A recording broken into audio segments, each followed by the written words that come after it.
Bismillahirrahmanirrahim. Assalamualaikum warahmatullahi taala wabarakatuh. Alhamdulillahirobbilalamin. Kali ini Bunda masih bisa sharing ke teman-teman semuanya. Nah, teman-teman gimana nih kabarnya? Semoga selalu diberikan kesehatan, kelimpahan rezeki dan kebahagiaan setiap harinya ya. Amin amin ya Allah ya rabbal alamin.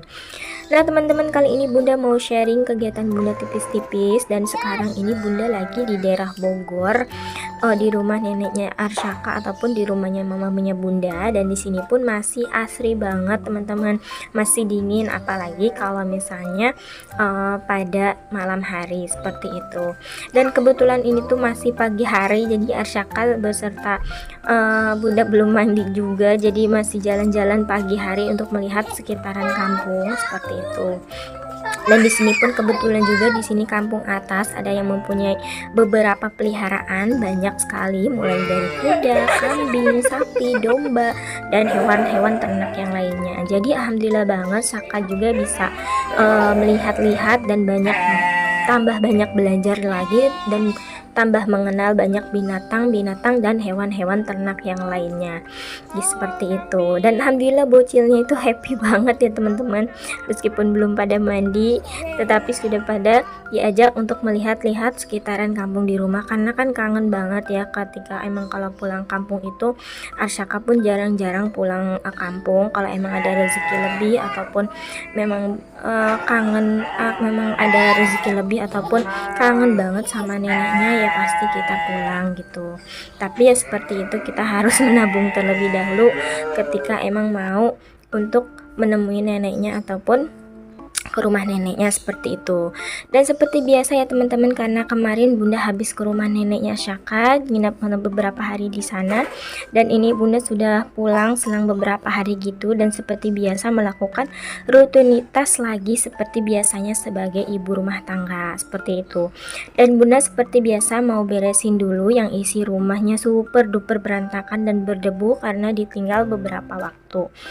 Nah, dan di sini juga Bunda mau sharing kejadian apa saja dan apa ya sih sebenarnya Bunda lakukan, dan apa yang Bunda lakukan saat keuangan Bunda itu mulai membaik ya teman-teman. Ya kalau dikatakan membaik ya seperti itulah, nggak juga ya teman-teman. Tapi alhamdulillah kalau dibandingkan dengan dulu setidaknya sedikit demi sedikit ada perubahan di keuangan Bunda ataupun di kehidupan Bunda dan keluarga juga teman-teman. Itu dia ya tadi, karena Bunda selalu menerapkan budgeting sedikit demi sedikit tetapi tetap harus di-upgrade keuangannya ya teman-teman, menjadi lebih baik lagi seperti itu teman-teman. Memang sih setiap orang itu mempunyai cara yang berbeda-beda untuk move dari kesusahan, untuk move dari kesulitannya, akan tetapi pasti akan ada rezeki yang tidak terduga-duga ataupun secara tiba-tiba gitu teman-teman. Karena kan kita tidak bisa tahu gitu rezeki itu tuh datangnya dari mana saja gitu. Dan kita balikan lagi ya, yang maha pengatur rezeki itu adalah Allah Subhanahu wa taala ya teman-teman. Kita hanya bisa berusaha, berdoa, berikhtiar, sisanya tawakal kepada Allah Subhanahu wa taala. Dan hati-hati juga ya teman-teman ketika kita berada dalam tingkat kesuksesan. Jangan sampai kita lupa dengan posisi kita sebelumnya, karena tidak selamanya kita berada dalam level tertinggi seperti itu teman-teman. Karena di dunia ini kan seperti roda ya, roda itu bulat dan berputar. Jadi kita ini tinggal nunggu giliran aja gitu untuk mencapai tingkat kesuksesan itu. Jadi segala sesuatu yang kita punya di dunia ini bisa aja gitu tiba-tiba Allah ambil hanya dengan sekejap bila Allah memang menginginkannya. Tapi pastinya juga dengan maksud dan tujuan tertentu ya teman-teman. Allah pasti gak akan punya rencana yang salah buat hamba-hambanya seperti itu. Nah, dan di sini juga Bunda mau sharing tentang yang membuat rezeki selalu ada dari mana aja. Nah, dan jujur ya teman-teman, setelah menikah itu Bunda tuh banyak belajar, banyak perubahan, banyak perubahan pola pikir juga. Mungkin Allah titipkan semuanya pada suami yang alhamdulillah bisa sama-sama belajar dan dapat membimbing perlahan-lahan. Jadi lebih jadi lebih baik lagi ya teman-teman. Pokoknya pas bunda nikah itu bunda sama pak suami itu berkomitmen gitu, kalau kita harus hidup dari awal ataupun dari nol, apapun masalah kita dulu itu kita lupakan dan dapat move dan belajar lagi dan lagi. Pokoknya menjadi lebih baik lagi dari kehidupan yang sebelum-sebelumnya, seperti itu. Nah, dan seiring berjalannya waktu ya teman-teman, bunda tuh mulai coba mengubah pola pikir ya, bunda mengubah cara pola pikir bunda buat coba buat untuk tidak membuang pemikiran-pemikiran negatif dan mulai dari mencoba lembaran baru gitu. Dan selang beberapa minggu, alhamdulillah Allah memberikan kepercayaan kepada kami, dan alhamdulillah kami diberikan putra yang alhamdulillah masya Allah lucu banget. Dan alhamdulillah karena Syaka adalah cucu pertama dari keluarga suami, jadi pastinya mbah-mbahnya tuh sangat happy banget dengan kedatangan cucu pertamanya, alhamdulillah masya Allah. Nah, dan di sini juga bunda mau sedikit sharing lagi hal-hal apa saja sih yang membuat rezeki itu selalu ada dan tanpa sadar Allah mudahkan. Ya, karena pernah kan ya, dulu bunda juga dalam posisi pernah bekerja gitu, dan karena suatu hal dan yang lainnya suami meminta bunda untuk resign gitu kan. Yang mungkin pada awalnya banyak keraguan ya teman-teman, kalau bunda resign nanti gimana ya, kira-kira bakal terpenuhi nggak ya semua kebutuhan hidup, dan masih banyak pemikiran-pemikiran yang lainnya juga, dan banyak pemikiran negatif yang lainnya intinya. Dan ketika itu juga bunda rubah cara berpikir bunda dan cara pola pikir bunda, merubah mindset gitu, bahwa aku pasti bisa dan aku pasti mampu melewati semua ini, dan pasti mampu gitu kalau di rumah aja gitu, dan jadi ibu rumah tangga seperti itu.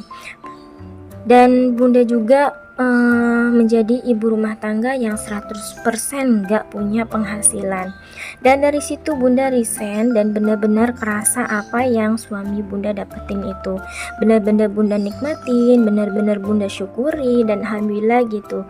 Dan alhamdulillah rasanya itu ya selalu cukup, meskipun terkadang ada minusnya gitu, dan terkadang sedang dalam keadaan sedang diuji pun alhamdulillah selalu Allah cukupkan.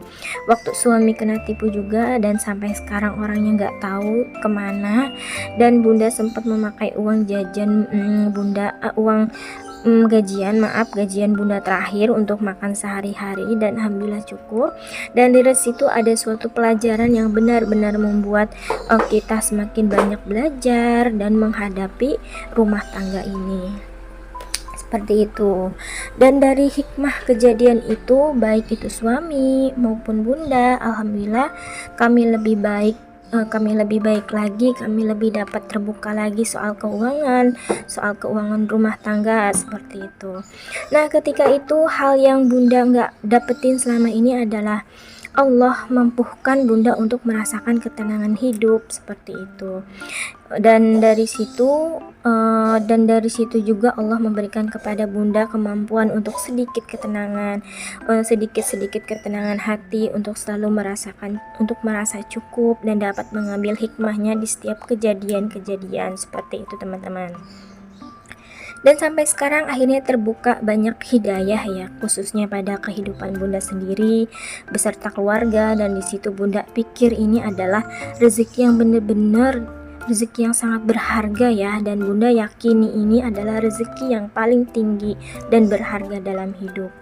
Nah teman-teman, kesimpulannya dari apa-apa yang bunda share di sini adalah, yuk kita ubah cara pikir kita, yuk kita ubah mindset kita, yuk kita ubah pola pikir kita, bahwa kita itu mampu, bahwa kita itu bisa melakukannya, dan bahwa kita itu dapat melalui semuanya tanpa harus merepotkan orang lain. Dan jangan lupa untuk meminta pertolongan ya sama Allah juga. Dan alhamdulillah semuanya diberikan kemudahan dan dimampukan. Dan mampu di sini ya dalam artian ialah bukan diberikan kelimpahan harta ya teman-teman. Sebenarnya itu adalah bonus dari Allah Subhanahu wa taala. Akan tetapi yang paling penting di sini adalah ketika Allah mampukan hati kita untuk dapat lebih bersyukur, untuk lebih bisa lebih bersabar, dan yang paling penting ialah selalu merasa cukup, dengan apa yang kita terima. Contohnya seperti dagangan kita ya, misalnya dagangan kita itu lagi sepi, terus tiba-tiba kerjaan kita lagi berkurang gitu. Coba deh tanamkan mampu dalam diri kita ya, meskipun jawaban Allah itu tidak sesuai dengan harapan kita. Harapan kita kan jualan kita akan semakin ramai, tapi dibalik itu semua Allah mempunyai rencana lain, dan diantaranya Allah mampukan kita untuk terus bertahan dengan keadaan, bertahan dengan keadaan yang sulit, bertahan dengan keadaan saat ini, dan di situ ada hati yang selalu merasa cukup, seperti itu. Nah, dari situ kalau teman-teman bisa melalui itu semua, bisa melewati itu semua, dapat melewati kesulitan maupun kesusahan dalam hidup, insya Allah ya teman-teman, insya Allah pasti diberikan jalan keluar yang lebih baik, seperti itu. Dan alhamdulillah masih bisa. Ya pokoknya teman-teman di situ kalau teman-teman dapat melewati itu semua, insya Allah bonusnya itu nggak main-main teman-teman dari Allah. Itu dia sedikit sharing dari Bunda, dan alhamdulillah ya teman-teman di sini Bunda masih bisa sedikit banyaknya bisa sharing untuk teman-teman, dan Bunda tidak mau mendapatkan penilaian dari orang lain dengan Bunda sharing seperti ini. Pokoknya teman-teman bisa ambil hal-hal yang baik-baiknya aja, dan teman-teman juga bisa ambil yang bermanfaatnya aja, seperti itu. Dan hanya untuk bisa diambil pelajarannya aja ya teman-teman, buat teman-teman semuanya. Intinya kita menjalani hidup ini harus dengan suatu keikhlasan, kesabaran, dan ketawakalan. Dan pokoknya teman-teman semuanya harus tetap semangat, harus tetap berjuang, karena sama saja ya ketika ibu bekerja di luar ataupun di dalam rumah gitu, tetap itu harus mempunyai semangat hidup ya teman-teman. Pokoknya teman-teman semuanya harus tetap sabar dan semangat intinya. Dan salam support dari Bunda, semoga bermanfaat. Wassalamualaikum warahmatullahi taala wabarakatuh.